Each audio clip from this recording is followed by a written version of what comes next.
Você já percebeu que às vezes uma pessoa pode sair da sua vida, mas continuar morando na sua cabeça? Você acorda e lembra da pessoa. Vai fazer alguma coisa e lembra da pessoa. Escuta uma música e também lembra da pessoa. Às vezes nem aconteceu nada naquele dia, mas aquela pessoa aparece nos seus pensamentos como se tivesse um contrato ali, né, dentro da sua mente. Sempre aquela pessoa está presente. Aí vem a pergunta: por que, que eu ainda estou presa a isso? Pode ser uma amizade que acabou, um relacionamento que acabou, mas existe uma pergunta ainda mais importante que eu quero que você faça. Essa pessoa realmente está ocupando espaço na sua vida ou é você que ainda está entregando esse espaço para ela? Hoje eu quero conversar com você sobre isso. Quero que você saia daqui tranquila. E não importa se estamos falando de um ex, de uma amizade que não deu certo, de uma pessoa que te decepcionou, ou até de alguém que você nunca chegou a viver de verdade, mas criou mil possibilidades na sua cabecinha. Porque assim, existem vínculos que terminam na realidade, no mundo real, mas continuam funcionando dentro de nós. Por que, Cláudia, que isso acontece? E quando isso acontece, a nossa vida presente começa a pagar a conta de uma história que já passou, que já acabou. Então, fique comigo, porque eu quero te mostrar como reconhecer essas conexões que estão drenando você e principalmente como você começar a recuperar sua atenção, seu foco, sua paz, a sua energia para você viver a sua vida, o que Deus tem para você. Nem todo pensamento é um vínculo. Guarda, viu? Antes de qualquer coisa, nós vamos colocar os pés no chão, a cabeça no lugar. Pensar em alguém não significa automaticamente que exista alguma ligação entre vocês, ou negativo ou positivo. Você pode lembrar de uma pessoa porque sente carinho, porque sente saudade, porque está com vontade de orar por ela. Pode sentir sim essa saudade que acontece. Você pode lembrar de uma história importante e isso acontece. Pode até você sonhar com alguém, com alguma pessoa. Isso faz parte da nossa experiência humana. É normal? O problema começa quando aquela pessoa deixa de ser apenas uma lembrança e passa a ocupar um espaço desproporcional dentro de você. Você começa a interpretar tudo através daquela pessoa. Será que ela pensou em mim? Assim que vocês dizem, né? Será que ela está com outra pessoa? Não é assim? Será que ela está com outra pessoa? Será que ela viu isso? Será que um dia ela vai voltar? Será que não, né? Será que eu deveria mandar uma mensagem? Será que eu poderia ligar?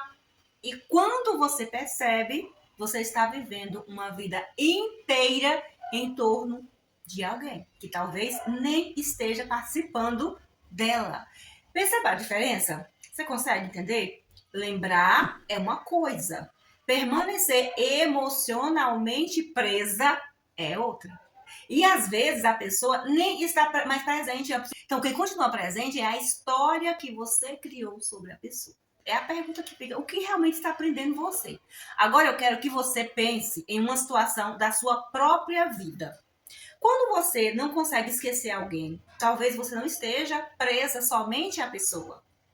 Preste atenção. Pode estar presa ao que aquela pessoa representava para você. Talvez fosse esperança de realmente ser escolhida. Vai vendo. Talvez fosse a necessidade de provar que você era suficiente. Talvez tenha ficado uma conversa sem conclusão e o nosso cérebro fica caçando, né?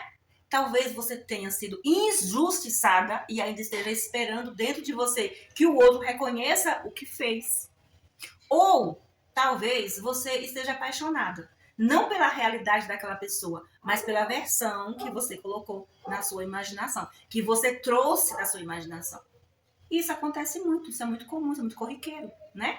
A gente pega alguns momentos bons, acrescenta expectativa, coloca um pouco de fantasia, mistura, né, aquilo que gostaria que tivesse acontecido de verdade. E pronto, né? Criamos uma pessoa que talvez nunca tenha existido daquela maneira que você pensou, imaginou. Por isso, uma pergunta que você pode fazer para você: eu sinto falta dessa pessoa Ou eu sinto falta de quem eu era, do que eu esperava viver, ou de como eu queria me sentir? Essa pergunta ela pode abrir uma porta enorme ali, ó, dentro de você. Você começa a entender. Quando a conexão começa a drenar, agora que eu chamo você para falar de algo que eu chamo de, eu costumo dizer de conexão desgastante, que eu acho que é essa palavra mesmo, que eu não estou dizendo que toda relação difícil é alguém sugando de você, no sentido literal. Eu estou usando essa expressão para falar daqueles padrões de relacionamento que deixam você emocionalmente sugada, sabe? Aquela conversa da qual você precisa de silêncio para renovar. Aquela pessoa que sempre encontra uma maneira de transformar o seu momento de alegria em uma preocupação. Não tem aquelas pessoas, gente. Sabe, aquela relação em que você passa tempo tentando provar o seu valor o tempo inteiro, do que simplesmente você ser você. E tem uma coisa muito importante aqui que eu queria falar com vocês. Nem sempre quem suga você faz isso de maneira assim, óbvia. Às vezes vem através de elogio. Às vezes vem através de crítica. Às vezes vem através de culpa. Ah, porque você pensava assim, agora você pensa assim, você era assim, você agora... Entendeu? Às vezes vem através do controle. E é sobre esses 4 padrões que eu queria falar com vocês. Olha, é isso que eu quero falar com vocês. E talvez você reconheça alguém assim. Talvez você reconheça alguém muito próximo a você. E você não consegue entender, por isso que você tá como você tá. E talvez, em algum momento, você reconheça isso até em você mesmo. E se reconhecer não é motivo para você se envergonhar, é motivo para você ter a consciência de que você pode sair desses padrões. Então, esses 4 padrões que eles podem drenar a sua, gente, energia emocional. Primeiro, a pessoa que te coloca num pedestal. Sabe aquela pessoa que parece te admirar absolutamente tudo em você? Não tem aquela pessoa? Ah, você é maravilhosa, tudo que você faz é perfeito, ah, eu gosto disso, ah, você sabe muita coisa, eu acho que você é muito inteligente, sabe? Eu queria ser igual a você, eu queria ter o conhecimento que você tem. No começo parece maravilhoso, não é? Quem é que não gosta de receber elogios do quanto você é inteligente, do quanto você é assim, você é... Mas existe uma diferença entre a admiração saudável e colocar alguém em um pedestal. Quando existe esse pedestal, deixa de existir encontro. Porque um fica lá em cima e o outro fica lá embaixo. Né? E muitas vezes, quem coloca você nesse lugar começa a depender da sua aprovação, dos seus conselhos, da sua atenção. Você vira a pessoa que precisa ouvir, aconselhar e resolver e acolher tudo o tempo todo. E quando percebe, você virou suporte emocional de alguém. Até certo momento, tudo bem, né? Então, lembre-se, você não precisa ser o salvador emocional de ninguém. Entende? Você pode ajudar, sim, sem carregar os problemas da outra pessoa. Você pode amar, sim, sem querer resolver a vida da outra pessoa. Você pode admirar, sim, sem idolatrar a outra pessoa. Relacionamentos saudáveis acontecem quando 2 pessoas conseguem estar lado a lado, na mesma frequência. Não uma em cima e a outra embaixo. Isso é manipulação. A pessoa que diminui o que você faz. Existe o outro extremo, né? Você conta uma novidade, uma vitória, aí a pessoa já encontra um problema. Você começa um projeto, você começa ali toda empolgada e ela explica por que não vai funcionar. Você tá ali super empolgada, feliz, e ela faz uma observação que muda completamente o ambiente, o clima. Você diz, comecei a cuidar mais de mim. Só um exemplo. Ela responde, quero ver quanto tempo vai durar. Ou às vezes não fez mais do que sua obrigação. Você fala, estou pensando em fazer alguma coisa nova. Aí vem, mas você acha mesmo que vai dar certo? Gente, uma crítica pontual não é necessariamente um problema. Atente com sabedoria. Às vezes alguém nos mostra algo que não estamos enxergando. O problema é quando a pessoa sistematicamente transforma a sua alegria em dúvida. Aí você começa a contar menos, né? Você começa a esconder os seus planos, a não falar mais. Você começa a pedir permissão para acreditar em você mesmo. E isso é perigosíssimo. Porque aos poucos você começa a enxergar a sua própria vida através da régua de outra pessoa. Então, assim, guarda isso, tá? Nem toda opinião merece entrar na sua consciência. Você pode ouvir, sim, graças a Deus, somos saudáveis, mas você pode avaliar, você vai decidir, não precisa transformar toda a opinião dos outros em verdade absoluta para reger a sua vida. A pessoa que usa, por exemplo, a culpa para conseguir o que quer. Tem isso é uma coisa atrás da outra. Isso aqui é muito comum, que é muito perigoso, mas muito comum também, né? Por exemplo, você diz não, que você não pode, e a pessoa responde, tá? Tudo bem. Entendeu, né? O tudo bem vem acompanhado de um silêncio, uma indireta, uma cara fechada ou aquela frase: eu já esperava isso de você. Pronto. Agora você está se sentindo horrorosa, horrível, porque você falou não e aquela pessoa respondeu da forma que respondeu. E começa a reconsiderar. Não porque você mudou de ideia. Olha o manipulador aqui. Mas porque não aguenta ver o outro desapontado, chateadinho. Isso é muito importante. Desapontar alguém não significa que você fez algo de errado. Simplesmente você está mostrando os seus limites. Adultos precisam aprender a lidar, sim, com frustração e com decepção. Você não lidou? Você pode amar alguém e ainda assim dizer: hoje eu não posso. Você pode gostar de alguém muito, muito, muito, muito, muito, mas ainda assim colocar um limite. Você pode ajudar alguém sem abandonar as suas próprias necessidades. E olha, sabe o que acontece quando você aprende isso? Você para de viver tentando evitar a reação dos outros. E começa a viver de acordo com aquilo que realmente você pode oferecer. A pessoa que precisa controlar tudo é horrível, gente, porque agora chegamos aqui ao famoso fiscal da vida alheia.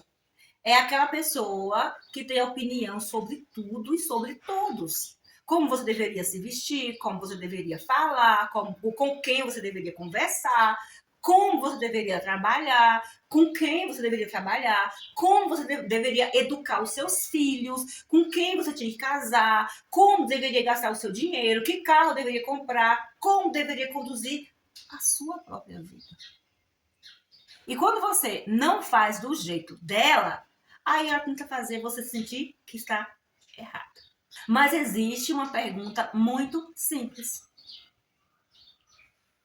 Essa pessoa está me orientando ou está tentando me controlar? Porque orientação respeita a sua liberdade. Controle precisa da sua obediência.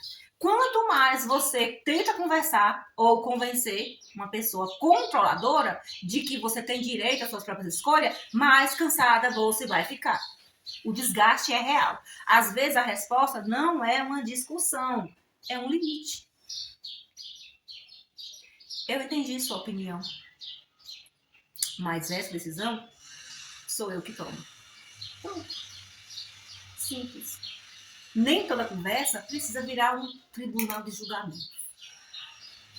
E se eu também estiver fazendo isso? Se eu for também essas pessoas aí, uma dessas pessoas? Porque agora vem uma parte que eu considero muito importante aqui no nosso conteúdo, gente, é assim.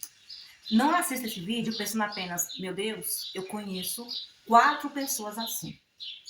Porque talvez você conheça mesmo, mas faça uma pergunta mais madura de uma mulher adulta. Em quais momentos eu também estou agindo assim? Será que às vezes você precisa, ou às vezes você procura aprovação demais? Será que às vezes você também não critica porque está insegura? Será que usa a culpa para conseguir atenção? Será que você não tenta controlar porque tem medo de perder? O autoconhecimento é justamente para isso. Não é descobrir defeito nos outros. É conseguir olhar para si sem fugir da verdade. E isso não significa se condenar. Significa perceber isso aqui não está funcionando mais para mim. E escolher fazer diferente. É forte, né? Aí você pergunta, Cláudia, como é que eu posso começar a se libertar? Agora vamos para a parte prática. Falamos, né, todo aqui. Primeiro, devolva a sua atenção para você. Toda vez que você perceber que você está novamente presa naquela pessoa, para, respira e pergunte: o que eu estava fazendo antes de colocar essa pessoa no centro da minha mente? Volta para a sua vida, para seu trabalho, para seus projetos, para a sua casa, para os seus sonhos, para a sua família, para o seu corpo, para seus estudos, para aquilo que você deseja construir. Porque a atenção é um recurso precioso. E aquilo que recebe a sua atenção constantemente, ela começa a ocupar um espaço dentro de você. Quanto mais você dá atenção, mais cresce. Segundo, pare de alimentar o que você quer encerrar. Você diz, eu quero esquecer alguém ou algum lugar, mas você continua indo nos mesmos lugares, falando com as mesmas pessoas, sabe? Você continua procurando informação, para com isso. Você continua perguntando, né, sobre o assunto, falando do assunto, e para acabar uma coisa você tem que parar de dar atenção. Você fica aí, continua imaginando o que a pessoa está fazendo, o que está acontecendo naquele local, continua criando cenários na sua mente, e depois você pergunta, por que eu não consigo esquecer? Minhas queridas, meus queridos de Jesus, você está tentando apagar uma fogueira enquanto você continua colocando lenha. Sabe o que é enxugar gelo? Então, se você quer encerrar um ciclo, precisa parar de alimentar aquilo que mantém o ciclo vivo. Nem sempre é fácil, eu sei, mas é necessário. É necessário. Terceiro, aceite que algumas histórias não terão o final que você gostaria. Muita coisa vai ficar inacabada e tudo bem. Essa talvez seja uma das partes mais difíceis para o ser humano entender. Mas às vezes você vai perceber, você vai receber pedido de desculpa. Não vai receber explicação. Não vai ouvir a frase que você gostaria. Vai entender completamente por que alguém fez o que fez. E mesmo assim, você pode seguir a sua vida. Porque encerramentos nem sempre vêm do outro. Nem sempre. Às vezes, o encerramento começa quando você decide dar um ponto final. Eu não preciso mais dessa resposta para continuar vivendo a minha vida. Isso é liberdade. Entendeu? Então, se existe alguém ocupando espaço demais dentro da sua cabecinha, hoje eu quero que você faça uma coisa que é maravilhosa, simples e maravilhoso. Não tente odiar essa pessoa. Não precisa provar que você venceu. Não precisa mandar mensagem. Não precisa ligar para ninguém. Não precisa fazer um grande discurso. Porque que você está finalizando o que você está finalizando, o que você precisa finalizar. Comece simplesmente retirando a sua atenção. Volta para você. Para a sua vida. Para aquilo que você ainda pode construir. Entendeu? Porque talvez ali a maior liberdade não seja você conseguir esquecer o fulano, esquecer a fulana. Talvez seja você chegar ao ponto em que lembrar daquela pessoa já não muda mais a direção da sua vida. Assim. E quando isso acontece, você percebe, eu não perdi aquela pessoa. Eu não perdi aquela pessoa. Eu me encontrei novamente. E é isso que eu desejo para você. Que você pare de ficar gastando a sua vida tentando entender quem não escolheu permanecer. E eu quero que você comece a construir uma vida tão presente, tão consciente, tão sua, tão maravilhosa, que o passado finalmente deixe de disputar espaço com o seu presente, com o seu futuro. Eu sou Cláudia Ferreira e esse é o Charme e Bem-Estar. Se esse conteúdo fez sentido para a tua vida, compartilha com mais alguém que precisa ouvir isso, que precisa acordar e voltar para a vida dela. E me conta aqui nos comentários que você precisa parar de alimentar para voltar a ter paz, para voltar para você. A gente se encontra no próximo vídeo. Até lá. Beijo, beijo.